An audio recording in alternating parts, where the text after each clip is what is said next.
যারা T shirt business করে তারা অ্যাসিড ওয়াশ নিয়ে রিসেন্ট টাইমে কাজ করলেও এই অ্যাসিড ওয়াশের ট্রেন্ড কিন্তু আজকের না, 2021-22 থেকেই এই ট্রেন্ড চলতেছে ইন্টারন্যাশনাল মার্কেটে। বাংলাদেশের ট্রেন্ড অনেক লেটে আসে, দ্যাটস ওয়াই আমরা সব দিক থেকে পিছিয়ে পড়ি। আজকের দিনে অ্যাসিড ওয়াশের স্টক অনেকের কাছে আছে, ইভেন ঢাকা কলেজের সামনে গেলেও আপনি খুব চিপ কোয়ালিটির অ্যাসিড ওয়াশ পেয়ে যাবেন, যেটা জাস্ট মনে হয় ডাই করা, এটা কোনো অ্যাসিড ওয়াশের মধ্যেই পড়ে না। অ্যাসিড ওয়াশের ক্ষেত্রে দেখা যায় এখন ইন্টারন্যাশনাল বায়ার অ্যাসিড ওয়াশের অর্ডার দেওয়া অলমোস্ট অফ করে দিছে, জাস্ট লোকাল মার্কেটে অনেক বেশি পপুলার হচ্ছে ডে বাই ডে। এখন আসি স্পোর্টস অ্যাস্থেটিকে। এই অ্যাস্থেটিকের টি শার্ট খুবই রিসেন্ট টাইমে পপুলার হয়েছে, বাট ইন্টারন্যাশনাল মার্কেটে অনেক আগে থেকেই পপুলার। স্পোর্টস অ্যাস্থেটিকের ক্ষেত্রে আপনি এই টি শার্টটা আর এই টি শার্টটার দিকে তাকালেই বুঝতে পারবেন কোনটা কোন কোয়ালিটির। আপনি যদি নেকলাইনের দিকে তাকান তাহলেই বুঝতে পারবেন কোনটা লোকাল।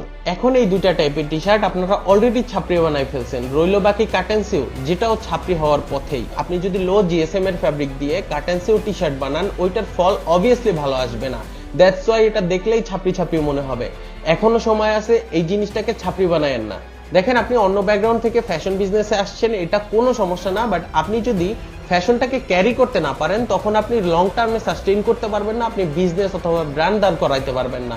প্রিন্টার্স থেকে ডিজাইন কপি না করে একজন প্রফেশনাল ডিজাইনারের সাথে কথা বলেন, যে আপনাকে সবকিছুতে হেল্প করবে। এই জন্যই আমি বলি একজন প্রফেশনাল ডিজাইনারের সাথে আলাপ আলোচনা করে আপনার ব্র্যান্ড নিয়ে কাজ করেন। বিজনেস আপনি একদিন দুই দিনের জন্য করতে আসেন নাই, আপনার এটা লং টার্মের ইনভেস্টমেন্ট। সো দ্যাট আপনি একজন ডিজাইনারের সাথে কথা বলেন যে আপনার ব্র্যান্ডের জন্য কাজ করবে। আপনার যদি কাটেন সিউ অথবা অন্য কোনো ডিজাইনের দরকার হয়, comment design, I will send you the detail, but don't forget to follow the apparel files.